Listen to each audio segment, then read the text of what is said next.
You'll all let me know then when you're ready. Okay.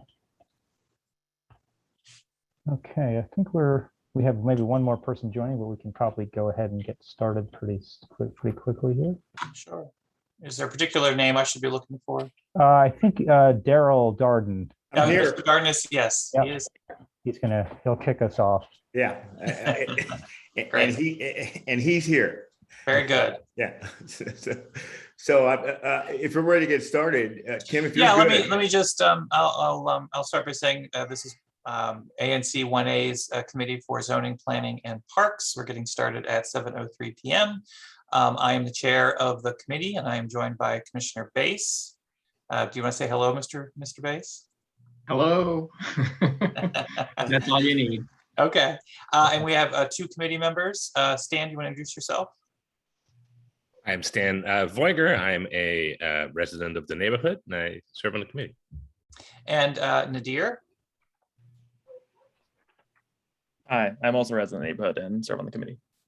Very well. And then I'll let you guys, we're joined this evening by folks from the Armed Forces Retirement Home to present to us their master plan and development plan for the Zone A redevelopment. So I'll introduce Mr. Darden and let him introduce the rest of the team and kick us off. So thank you for joining us. Well, good. Thank you very much for, first of all, having us.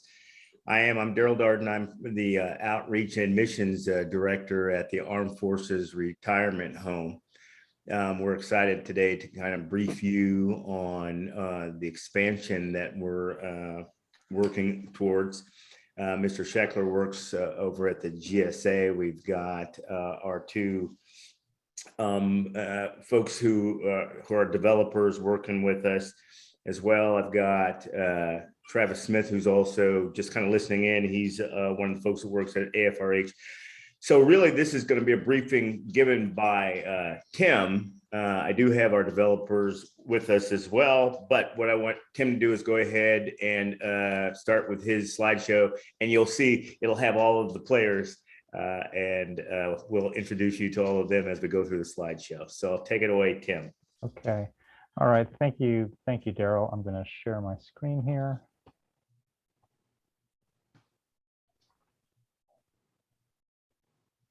And hopefully folks we're seeing that.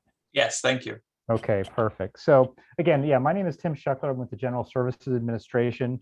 I'm speaking on behalf of AFRH tonight. GSA has been working has been supporting AFRH's master plan effort for a number of years. So I mean, they're the landholding agency and the decision maker.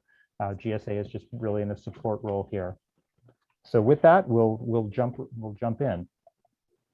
So I guess one other thing I was going to add. So we're going to have kind of what we've structured is more of a little bit of a general overview, and then I know that we have some slides prepared in response to some specific questions that you submitted as part of the early consultation, as well as some conversations that Carrie Barton has had. So we've tried to we'll kind of go through the general overview and then try to address some of those specific items at the end, and then we can open it for Q&A. So sounds great. Thank you. Sure. With that, we'll jump right in. Just again, here's our brief introduction. So really, just I want to reacquaint folks with the Armed Forces Retirement Home. For those who may not know, it's a retirement home for enlisted military, and they operate two campuses, one here in Washington, one in Gulfport, Mississippi. The DC campus serves over 500 residents, and it serves a very vulnerable population. The home is funded by a trust fund. It typically does not get appropriations. So this project, e.g. the idea to lease some of the underutilized land on the campus to create a revenue stream, is really one prong of a multi-pronged strategy to improve the solvency of the trust fund and to allow it to better care for its residents and improve the facilities for the residents. So moving on, just to talk about quick question before you go into it. I see nothing on my screen, and so I'm just trying to figure out if that's me or yeah, others. I do see it, Kent. So okay. Yeah. Well, let me play with my technology then. Sorry. Okay. So just a little bit on AFRH's objectives for the project, as I just alluded to. Really, the The primary purpose is to generate an independent revenue stream that will allow it to improve its facilities and better care for the residents. But at the same time, AFRH, there's a big motivation. We want to be a good neighbor. We operate, we understand we don't operate in a vacuum and that we're part of the city. And we want to really try to integrate with the surrounding community and make a lot of the amenities available to the community as well. And these amenities that'll hopefully be attractive both to the residents of the home as well as the local surrounding neighborhoods. And I think the other key piece is it really seeks to preserve the historic heritage of the site by adaptive reuse of the historic buildings. And we'll talk about that a little bit more in some detail a little bit later in the presentation. So really what is the development and kind of what, where the rubber meets the road? The development is really a creation of a vibrant new district community on about 80 acres. The development area is shaded in gray. It's labeled the Villages kind of in the southeast corner of the site, bordered by Irving Street to the south and North Capitol to the east. The development will be up to about 4.9 million square feet of vibrant mixed uses, residential, medical office, hospitality, and retail. And it'll also include more than 20 acres of publicly available open space and improved connectivity via pedestrian and bike trails.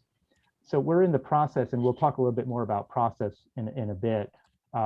This is the second amendment to AFRH's master plan that was originally approved in 2008. The first amendment really just was to add the heating plant or the boiler plant into the development area. In 2008, AFRH was still using it.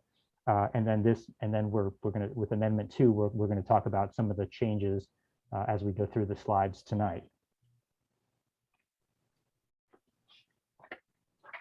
Okay. So a little bit more on detail and what's proposed under the master plan. As I mentioned earlier, the development is about an 80-acre parcel, and of that, over 20 acres is publicly available open space, and it contemplates both active and passive uses. The plan will support multimodal connectivity between the surrounding neighborhoods, both walking and biking through the southeast corner, through and around the southeast corner of the campus along Irving and North Capitol Street. It contemplates approximately 3,000 residential units, of which about 15% or more will be affordable, about 300,000 square feet of residential and hospitality, and up to about 1 million square feet of office or medical office. The plan will also accommodate a future potential reconfiguration of the Cloverleaf intersection. That's something that's cropped up now on the district's radar, and we've been actively working with them. As I mentioned, it'll preserve 100% of the historic buildings that are in the development area. All of those will be repurposed for as part of the development. And there'll be improvements to the infrastructure, wet utilities, stormwater management, which I know we know has been an issue at times in the area.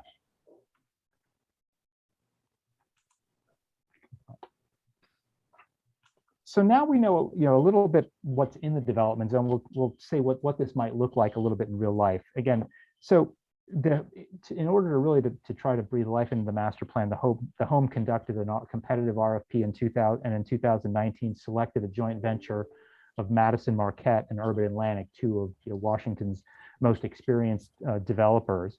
And so working within the master plan's already established framework for the parameters of building area, building heights, uses, open space, the Madison Urban team has really brought this vision to life and breathed new life into the project. So it's created a vision for the project as a kind of a modern American retreat, the Villages at AFRH, which really builds on the site's legacy as a retreat for Abraham Lincoln and a home for retired soldiers. And the goal here is really a unique district destination to be created. So the slides help visualize what the villages may look like. And so to the northeast, you see the boiler district, where the plan is to do an adaptive reuse of the boiler plant along North Capitol. And then what's contemplated next is the Forwood Gate area. It'll start there where it's planned to have mixed use and residential development and some retail, and that'll help link North Capitol, bring the development into the historic core of the site, where many of the iconic buildings are, like the Forwood building. That's the clock tower you see from North Capitol when you drive past the site. The plan would shift to the south in the First Street Market area, directly across from Washington Hospital Center, with the idea there would be medical office buildings, potentially a hotel, some mixed-use residential and retail, and ideally that would be the spot where we contemplate a new grocery store for the area. There would be for sale townhomes that would be along the eastern edge of the pasture. And again, we think that 20, about 20-acre pasture would be one of the prime features of the project. And again, that would all be publicly available open space. And then the later phases would kind of be infill, the Capitol Glade and Pershing Place along Irving, at the corner of Irving and North Capitol, would be again more mixed-use retail, residential, and office development. So just to have a 3D rendering here, this is a view looking from the north, looking toward the south. This is just kind of visualizes how would connect the home directly to the surrounding areas, bringing the development right to the edge of North Capitol and Irving Street. You can see the pasture kind of in the center of the development and surrounded by the townhouses in kind of light yellow to the east, and the historic buildings in kind of orange and bluish green to the north. Okay. So what we want to talk a little bit now about what some of the key updates are, and we'll go through this more generally, and then again, as I said, we'll have some more specific slides to talk to some of these items in more detail near the end. So what I wanted to just maybe start with is, I think a key point is the vast majority of the master plan has not changed. Heights, view sheds, the range of uses, the amount of open space, none of that has changed. And really the proposed changes are incremental. So some of those key changes are that the townhouses were introduced. That's a new product type that wasn't contemplated in the earlier versions of the master plan. There's a focus on activation of Irving Street. In the prior plan, there was some contemplation of maybe additional future retail, but here the idea is that the buildings would be pushed down to Irving Street, creating a more kind of urban street front, and really activate that street area. There's improved pedestrian and bike connections both around the perimeter and through the Zone A area. There's some minor parcel geometry adjustments, mainly if you look at parcel M, which is kind of in the northeast area of the development area. And that was really done to try to save some additional trees. That's why that parcel was reconfigured. The future connections to the cloverleaf, and I'll have a slide on that in a minute, that's really around parcels E and F. And we wanted to maintain flexibility if the cloverleaf is reconfigured, that the plan would be adaptable to whatever that configuration looked like. And then kind of the last piece is there is a bump in the density it's about 10%. It's from about 4.4 million to 4.9 million, and that excludes parking. And really it's driven by there's more residential and less commercial. And we'll talk a little bit more about that again a little bit later in the presentation. And the final point I wanted to just leave with here is we've been working in very close collaboration with the Office of Planning, the National Capital Planning Commission, and DDOT as we've been working to develop these really incremental changes. Okay. All right, so the next slide, this is just a kind of a graphic. Shows that this is the potential for the reconfiguration of what the cloverleaf may look like. I know this is one design that DDOT has been working on. They've done some studies. So we've some of these graphics would appear in the master plan as kind of a future connectivity section. Again, I think the idea here is that if the cloverleaf is reconfigured, it could allow some additional development area to pop up both north, really in all quadrants of what the cloverleaf was. The idea that the plan is adaptable to the cloverleaf going away, and that based on the discussions we've had with the city, that effort seems like it really may have some legs at this juncture, and that there's a much more serious effort about getting this interchange, reconfigured.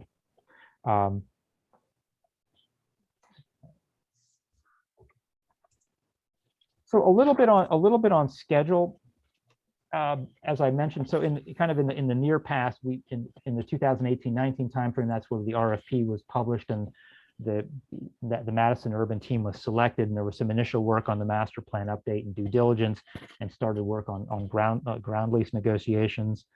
The 2021 focus has really been trying to figure out all the potential changes in the master plan, and then starting work on an updated environmental or a supplemental environmental impact statement for the master plan. And that work has started earlier this year and will continue into next year. And some additional, again, work on due diligence and planning. The 2022 focus is really for completion of the supplemental environmental impact statement, and that's scheduled for January of 2022. And then the master plan amendment completion is around March 2022. And I wanted to specifically touch on those two items because those are, in addition to the discussions we're having with community groups and others, that these are specific, the SEIS and the master plan completion would be specific areas where you can submit written comments. The SEIS will be published in the Federal Register. You'll be able to submit comments to that. In addition, when we get on NCPC's agenda, you have the ability to submit comments there, as well as sign up to speak at the commission meeting.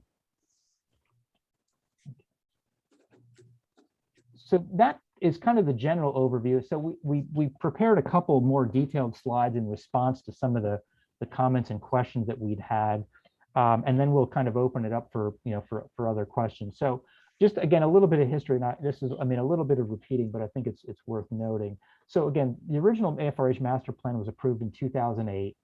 The first amendment was 2018, and that really just added the heating plan area. Because in 2008, it would have been included, except the home was still using the heating plant. And the heating plant is really subject to the historic preservation standards that are in the programmatic agreement that governs the project. And then again, as I said, the goal is to submit a master plan amendment early in 2022 for hopefully approval at the March 2022 NCPC meeting. So parking. So we know that we had some comments related to parking. So we want to review kind of what the changes are here. So a couple of things. One is, as I mentioned, there's a new product type, the townhouses. So that'll include some at-grade parking, in the units, kind of ground floor access from the the alleyway or the street. The proposed master plan update, it permits 2 additional non-home parcels to have above ground parking. The existing master plan already contemplated both above ground and below ground parking. This just changes it incrementally. But I think a couple key points go with that really consistent with the master plan. The parking, it has to be either wrapped or screened. It's not standalone parking. All the parking would be contained within the existing building footprints. There's very specific guidance in the design guidelines section of the master plan on what that screening and so forth has to look like. There will not be any new surface parking. I mean, there'll be obviously some existing street parking with the road network. The only other surface lot that would remain would be the parking around the boiler plant. There's a small amount of surface parking there, but so there would be no creation of additional surface parking. The other key point is the master plan doesn't reduce the open space. This doesn't encroach on, and this is all done within the existing height and view shed guidelines. The pasture or any of the open spaces aren't encroached on. This is really just kind of optimizing under the kind of the building envelope, if you will.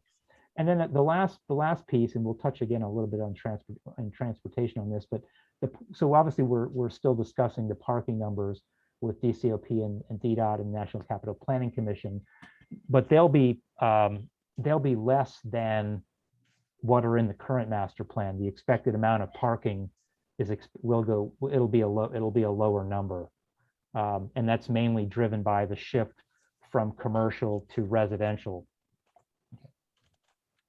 And that's a good, actually, well, enough. I'm going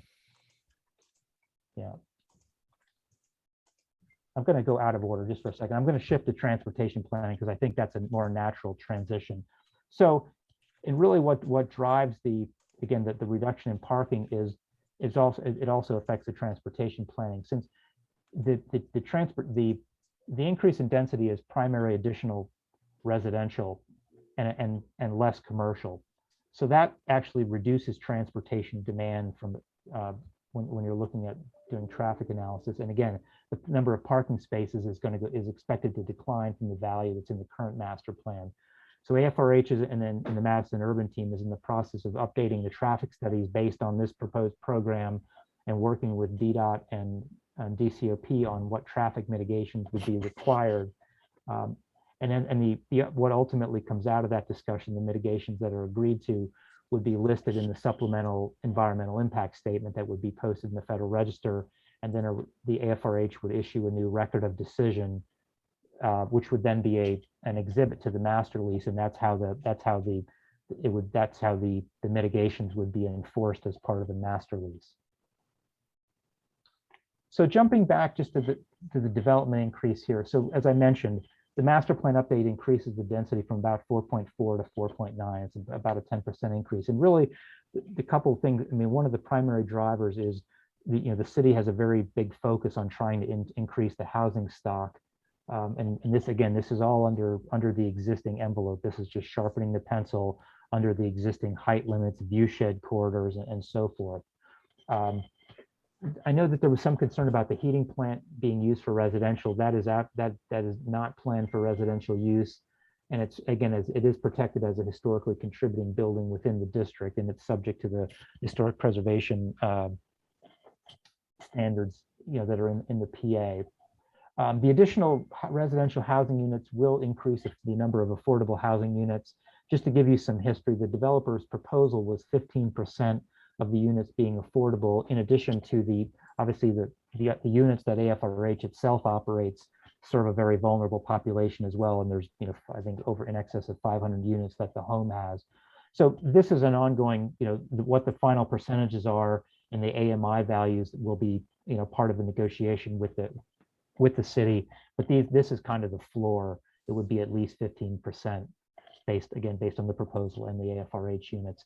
And this table here just kind of gives you, again, this kind of describes what I talked about before. As you can see, the primary jump is an increase in residential and a corresponding decrease in commercial and medical office.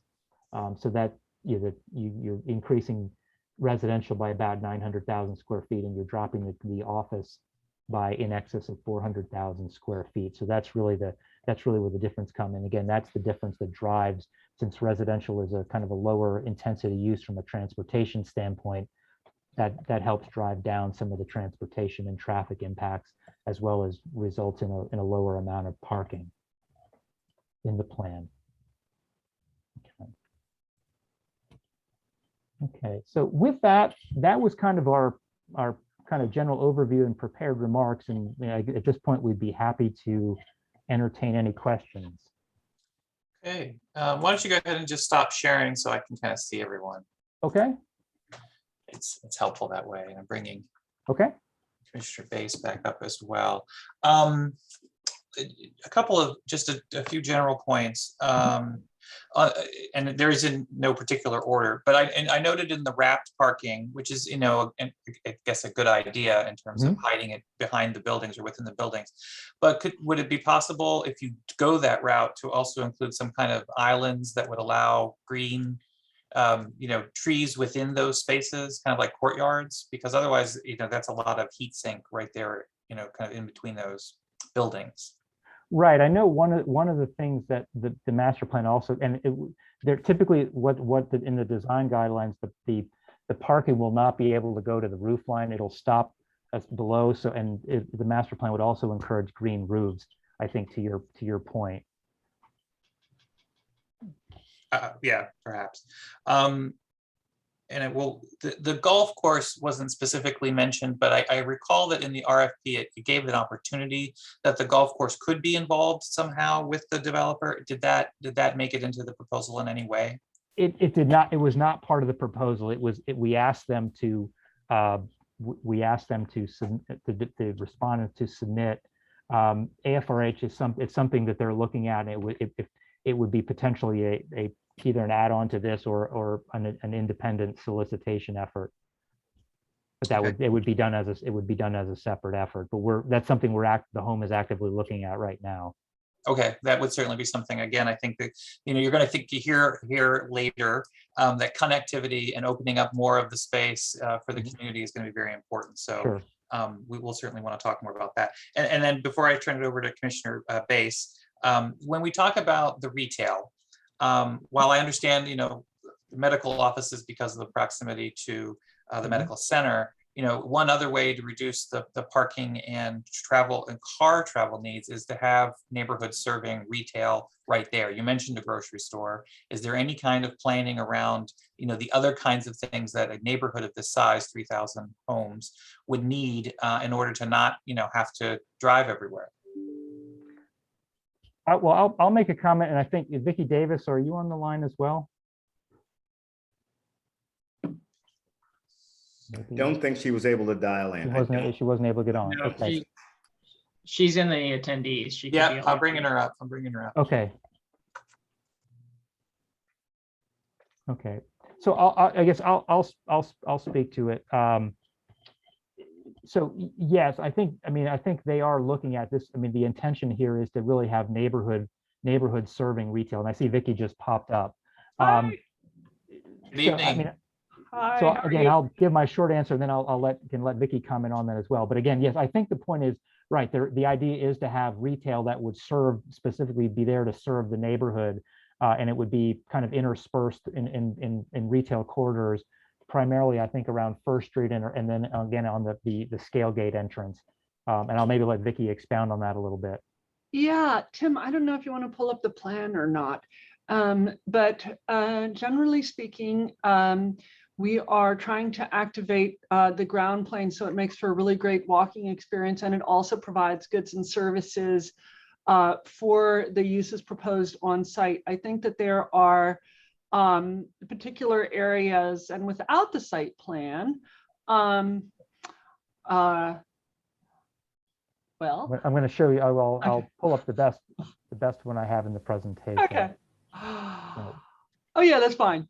So if you look towards the top, but at it's between H and I and K and M. There you go. That's the Scalgate Road entrance, and that would have double-sided retail and street activation on it. And then you'd probably have some that turns the corner between M and I.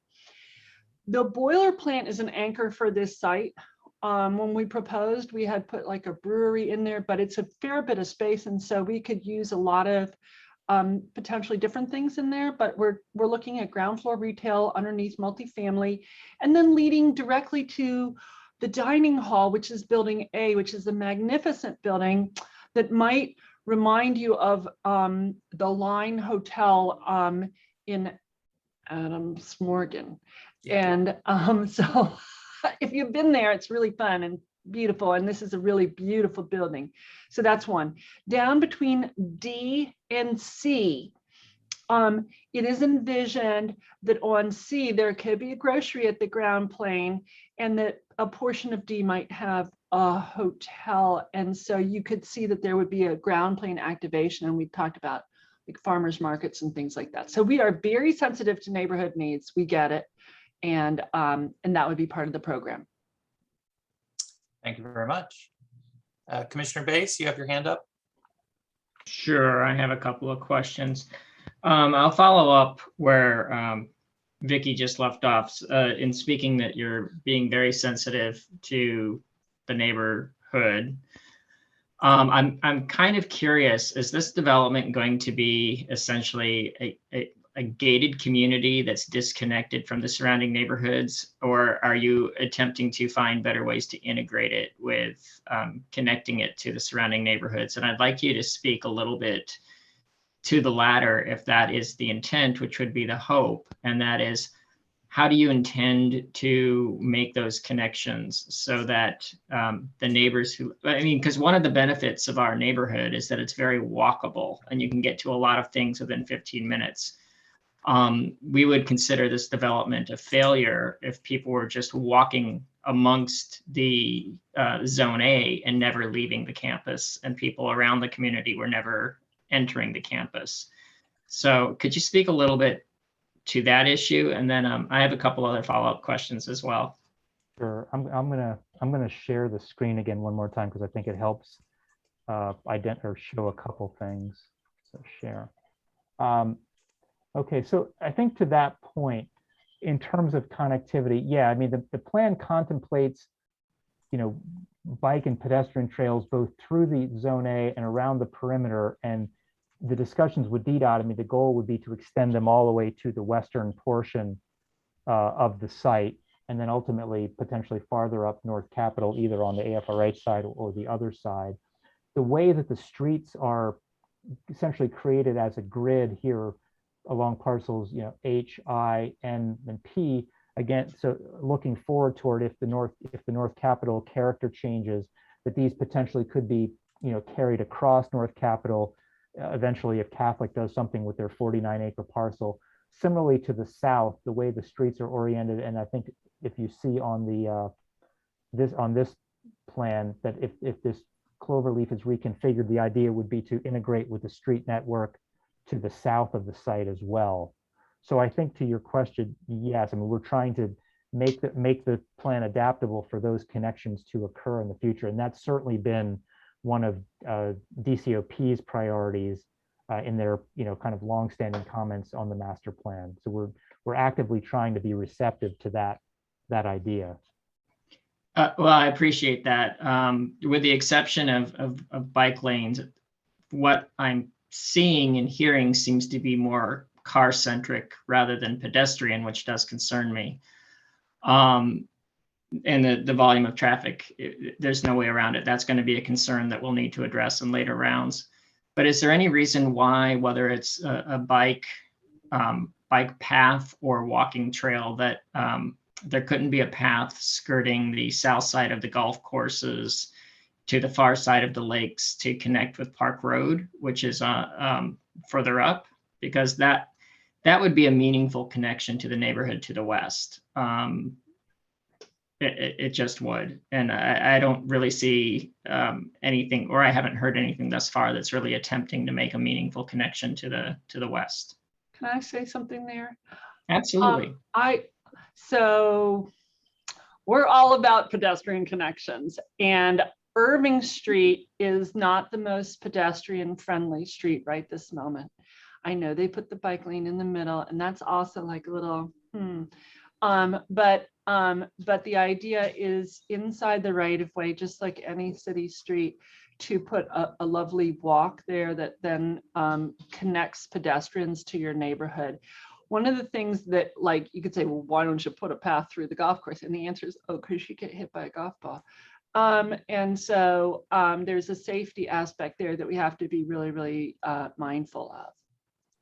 I want to be clear. I did not ask to have a path through the golf course.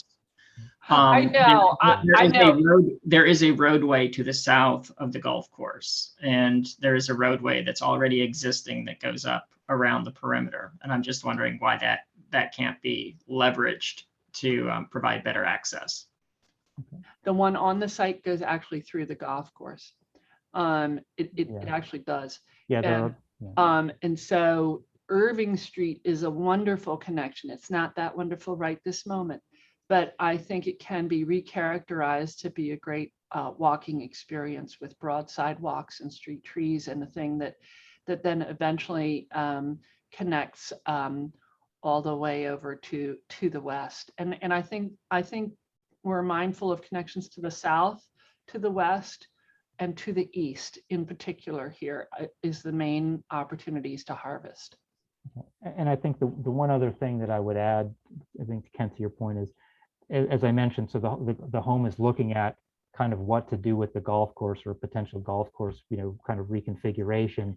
And that's certainly something we could contemplate. Again, we don't know if the golf course would stay within its existing footprint, expand or contract slightly. So I think we understand your point. And that's something certainly something we would consider as well as we look at what the home's plan for the golf course would be. Because I think, as Vicky's mentioned, the road you're referring to, there are actually golf holes to the south of that, between that road and Irving. Well, like I said, I appreciate that, but this wouldn't be the first trail that goes through a golf course. The Capitol Crescent Trail goes through a golf course, so it is Yeah, done. it seems like, is that road not currently in use? The road is, I mean, it is open, yes. Yeah, that's the thing, right? So it's safe. Okay. It's not in very good shape. It's not really, I don't think it would qualify as a street for DC. But I wasn't asking about a street. I was asking about a walking path. No, I got it. I heard the question, and I think safety first, but I think Tim has answered that. Yeah. I would- Well, another question I have, and then I'll pipe down for a minute. I understand that you're talking about a minimum of maybe 15% of the housing would be affordable, and that you're still in negotiations for like perhaps that would go up, or what the affordability would be. And so you don't have any hard numbers, but I would like to know what you're thinking about, and what you're contemplating. Because affordability, let's face it, that's an overused term that doesn't really mean anything. 80% AMI is still extremely expensive housing that predominantly goes to well-off professionals who may be retiring and tend to be whiter. Like, are you contemplating any deeply affordable, like 30% AMI or 40%, 50% AMI? Like, what would your target that you're hoping you could accommodate? Well, I'm not sure I can comment more specifically on that. Like I said, that's just to give you a little bit of the history. So when Madison Urban proposed 15%, the governing, I think, under zoning, the inclusionary zoning was 10%. So they had actually proposed higher than what the district would have required. Subsequently, I think IZ and the enhanced IZ program came and kind of leapfrogged it. So that's really why we're kind of in the discussions with the district. So I really can't speculate on kind of where we'll wind up. That's fine. I know that there are other reviews coming in the future, and that you may not have the answers tonight, but these are things that we are going to want to have answers to. So Understood. hopefully we'll be able to work with you through it. No, understood. Thank you. I have a question kind of off Kent's point about walking, but also towards transit. Obviously, we've talked about Irving being a, kind of a dangerous street in that area. All the bus connections are to the south at the hospital center. So how are you guys thinking about, there's 3,000 units here. We need to start thinking about how this is going to connect to transit, whether it be ways to get to metro, ways to get to bus lines, walking, like Kent mentioned. The bus lane, or not the bus lanes, the bike lanes have gotten a lot better on North Capitol and such. But this is going to be a piece in this area, and hopefully you guys choose to develop a golf course as well, because I don't really want a golf course in the middle of the city. How are we going to anchor this and connect it to transit? Because even when Kent's mentioning more affordable housing, how are people going to get to the affordable housing to their jobs? So are you guys thinking more about this, working with DDOT, maybe even getting on WMATA's radar about bus lane realignments or bus route realignments? I think all of the above. I think you hit on a number of them. There already had been some preliminary discussions with the hospital centers. I know that they run shuttles to the metro about potentially coordinating and changing the routes of those shuttles. I think there'll be discussions with WMATA about bringing buses potentially through the site. So I think a lot of those options you discussed are things that, yes, will be developed as part of the mitigations, the traffic mitigation strategy that'll go in the record of decision. All right, I'll join Kent on later discussions about this. I think him and I we can tag team you on this one. Sure. Very good. I don't know if the rest of the panel can also look at the Q&A, but Mr. Joseph did ask about mentioned the boiler district, and I believe you also mentioned the area that would have the grocery store. So those would be the two primary, the neighborhood serving kinds of retail. I would have said the boiler point is pretty far north on this, and I would have said the main scale gate is probably 100 feet or so south of there, just as a clarification, but generally correct. Okay, thank you. I didn't see it, maybe you got answered written, but in terms of actual construction, when might somebody see a first building start to go up in the program?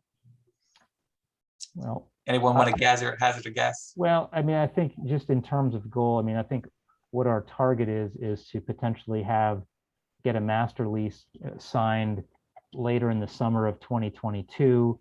And then, I mean, that it would be, there may be some initial kind of clearing of the site of, you know, some of the buildings that will be demoed potentially to do those. So I would think the earliest would be where any of that type of work would start would be late 2022 or early 2023. And Vicky can, I mean, if you can correct me if that's. I would only say this, a vast majority of this site is new construction. When you think about new construction, you should think a year of pre-development and permitting minimum, and 2 years of construction, typical. Townhouses are not that. So they could be a pretty early start. We did that down in the Capitol Riverfront on, if you see the EYA townhouses there, that was us. And we try to get them in there as quickly as we could. And then there are a few existing buildings, and some of them can be adaptively reused. Very good, thank you. Yeah, and I can clarify, the vertical construction would be later. Horizontal construction would obviously, infrastructure would start earlier, but the vertical development would be, I think, several years out, as Vicky mentioned. Yeah, I would also like to make sure that we separate between, my team is reminding me, there's like a little chat going on. There's horizontal development and there's vertical development. And for horizontal, it's all of your utilities and some of the streets, not all of the streets, right? You don't put all of that in up front, you try and space it in. That makes sense. Yeah, we're going to be going through a lot of that ourselves here in the next couple of months on the Parkview side. Stan, I see that your hand is up. Yeah, there are two things I was wondering about. They're not directly related to the update at all. I was wondering what the current status is of plans to change that intersection between North Capitol and Irving, if you have any ideas, because obviously that, you know, that situation makes this whole development pretty separate from the rest of the city. And it seems like it's a reasonable thing to deal with in this context, if at all possible. And secondly, to go back to the western side of the space, the other area, the area that's marked other area, what's there? Why is that not being put to use? You could put some housing there. You could put, I mean, we get quite a few zoning cases from the neighborhood just west of Park Place, and there's always a lack of parking. You could put some parking garages there, you know, make some money so you don't need one-off appropriations. What do you think of that? As I feverishly shake my head that I don't think a parking lot is a great idea. I agree with Michael. Okay, I'm just gonna just so I understand your question. So when you're saying other areas, are you're talking about, and I think I'm sharing, you're talking about the area here on the far western. Yeah, the westernmost area marked other area. Talking about the golf course. Well, I think there's a couple of things there. I mean, down in kind of in the southwest, in the southern portion, that's where the lakes are. There's a lot of historic landscape resources there that really we can't touch. And I think the area where literally where the words other area are, there's a driving range there, which might be part of the golf course reconfiguration. Oh, I see. Okay. So yeah, so I mean, yeah, and I think, again, going back, this is going way back to the 2008 master plan, and earlier versions, draft versions of that actually did contemplate some development along that western area. The home pulled that off in 2007, 2008, and there's no intention to develop over there. Okay, yeah, that's what I was wondering about. Correct. No, there's no plans to develop because that's been pulled off the table. And to be clear, the parking garage thing, I only said really to troll Kent and Michael. No. Yeah, and it is federal land, right? Yeah. So it's restricted as federal land, and that's something to really keep in mind. It's not like typical city land. Yeah. But again, I think that other area, like we said, is, I mean, as we take as the home takes a broader look at the golf course, those areas may come into play as part of that look as well. And how about the intersection? The intersection, again, I would don't know. I would refer you to DDOT or OP. I know we participated in kind of a charrette earlier in the summer. My guess is it would be at least a number of years out. There would obviously have to, I mean, they've done some they've done some preliminary studies. My understanding was they would have to do some additional kind of engineering studies and then kind of put it in get a capital budget request into the budget, which it's not there yet. So I could only imagine it's a number of years out. But again, I think what we showed in the plan is we're trying to be, if it changes, that we wouldn't, kind of be in a situation where we're like, oh shoot, now what do we do? So we've been trying to contemplate what that might look like and how we would adapt. I would just augment that by saying, Tim showed you how our blocks could change with the changes proposed from DC. And that is the latest thing that we have seen from them. Correct. So it's there for you to see in the slideshow. Right. Yeah, that's the latest configuration and that's as of this summer. That was the configuration that they had. And what would that technically add? Like, what would any idea what that would be in terms of commercial space or more residential? I'd have to go back and look at the numbers, because the way the cloverleaf is now, if the land within the cloverleaf there was a transfer of jurisdiction from the home to the district for transportation purposes. So to the extent that some of the land is in the reconfiguration, if the land is no longer needed for the road, or if it gets outside the right of way, land would revert. And the two quadrants, like if you look at the cloverleaf as kind of 4 quadrants, the 2 northern quadrants would revert to AFRH. The one in the southwest, immediately adjacent to the VA, that any land there would go back to VA. And in the southeast corner, it would actually revert to GSA, because GSA because of prior disposal efforts of the home, and we would just look to dispose, and GSA would look to dispose of it. So yeah, I think the question was slightly different, which is, hey, what product type would you put in the corner that's parcel F? okay. And that's how I understood it. And my answer to you is, if you've used that closed relief, you'll know that it's really steep. And so you have to meet the grade. And it also has some low-lying areas that are a little wetter. And so those things would have to be taken into consideration. My guess is that a higher density commercial use is what's planned on F, and it could be a variety of either residential or office-ish, but it would depend on market demand. Understood, but the complication of multiple jurisdictions owning different parts of the land certainly complicates it maybe even more. I don't think so. I think it'll be okay. Yeah, at least the parcel F, I think it would be fairly simple. The other ones may be a little more complex. Gotcha. Commissioner Bass, you have your hand. Yeah, just simply, if the cloverleaf goes away, why does it have to be developed? Why can't it be green space? I mean, it seems everyone assumes that if there's an extra blade of grass, we have to turn it under with a shovel. Why?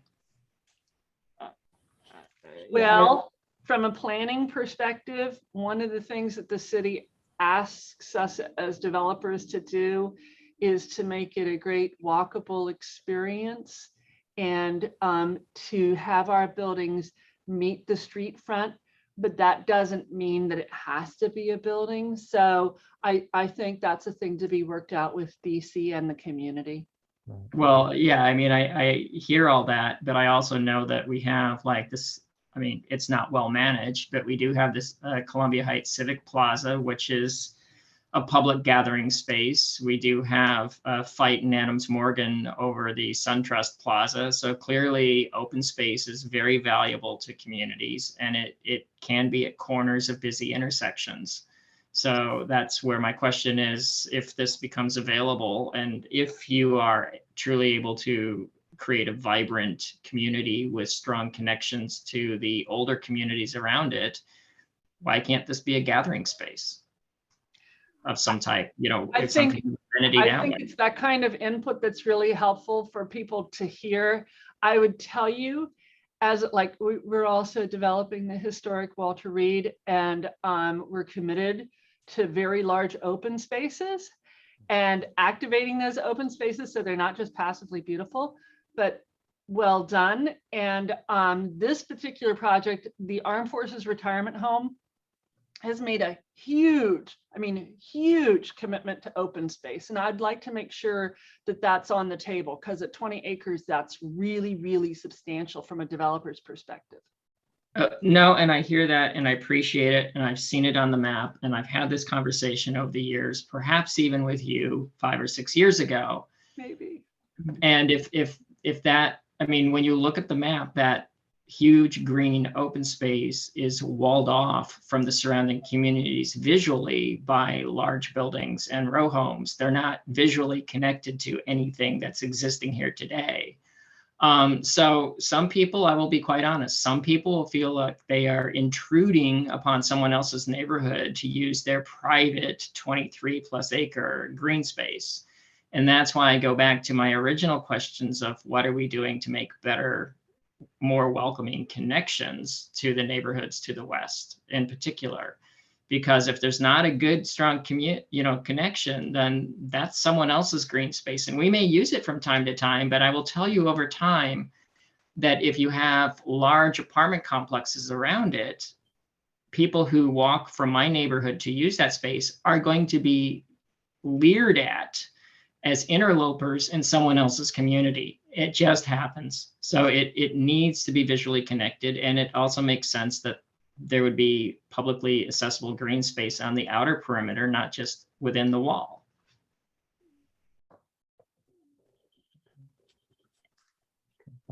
Appreciate that point. Again, I am continuing to look at the Q&A to see if there's anything else the community. I'm not seeing any hands raised of people that want to ask a question. So we'll quickly go through here just to make sure we're not missing anything. I think Kent makes a great point just there, especially wedged on the golf course, kind of getting to that park or whatever you're going to call it is going to be a little awkward feeling in a way. I did get the question. We will make the recording available to the community, but is it possible, Tim, to share the slides? Yeah, absolutely. We'll get you a PDF of the slides after the meeting. Thank you. Yep. No, I would. The only thing I would add to Ken's point, and he referenced it to some extent, these open places where people gather only make sense if the city can manage them appropriately. Right? The Civic Plaza at this point is it's constantly a mess, and the city is hiring multiple full-time staffers to deal with the folks gathering there. That seems like a net negative, and maybe the parking garage can go there. I think that would currently be a better use of the space. Sadly, I won't touch that. Oh, it got a little heated last week. I noticed. I'm not necessarily seeing another question in the statement, so I'm thinking we should probably start to wrap up. Was there anything that the Armed Forces Chairman wanted to say, kind of in closing? Just to thank you for the opportunity to be here. Again, we appreciate the kind of the frank discussion, and we look forward to continuing. I do have to say the development looks amazing. I feel like that's been underemphasized. Okay. That's a very good point. Yes, I think we're all happy to see this. Yeah. But I'm grateful for these opportunities to let the community, share with you what their concerns are, which are not necessarily the same as the homes. And so I'm hoping that you'll be able to take back these issues on connectivity and green space and continue to work with them. And would love to talk with you more about the future RFP on the golf course. On the golf Maybe course, we can be helpful there. Okay. I have some residents who I use it. So. Yeah, no, and appreciate that, right? And we appreciate that feedback, because again, we're actually, the home is actively looking at kind of, what comes next with the golf course right now. So this is very timely feedback in that regard. So we do appreciate that. Might I ask one question that I maybe shouldn't? the retired veterans that are living at the home, Mhm. what's their opinion of all of this? I mean, at the core, this is their land. Like the part of their salaries have been paying into Yeah. this. I'm gonna jump in and take that question because we're gonna talk to our residents, and I don't even like calling them residents. We're gonna talk to our veterans here in the next couple of days, and we'll get the live feedback. So can't really answer that yet, but that's the whole point of talking to them in the next couple of days. Well, and I appreciate that because I think that's the one thing that if anyone can look at a bitter taste that's been lingering for at least 70 years, it's the history of carving space away from the soldiers' home without asking the veterans and without letting them know when ultimately it has always been theirs. So, you know, that's why we have the hospital centers and then the Congress getting involved to give away land to Catholic University. I mean, I just want to make sure that I think the development, we made a decision with the community and the Friends of the Soldiers easily a decade ago that we are being supportive of this zone for development. But I do also want to make sure that we're doing our due diligence and the veterans are. Yeah, and you have no idea how much I appreciate you stating that, and we will be talking to them shortly. Great. And in terms of the next step, you mentioned the NCPC hearings. Any thoughts on when that might be? Because that's, I guess, the next way the community would be able to comment. Well, actually, before that, I mean, we've been incorporating feedback as we've been going. I guess a couple of the two I think kind of public pieces would be the supplemental environmental impact statement, and that'll be published, I think sometime, I want to say late November, early December, and the thing of interest there, that'll contain what are proposed for the traffic mitigations and some of those issues, and there's a mechanism for public comment there. And then ultimately what would come out of that would be a record of decision, which then would, and the supplemental EIS is part of the package that would get submitted to NCPC.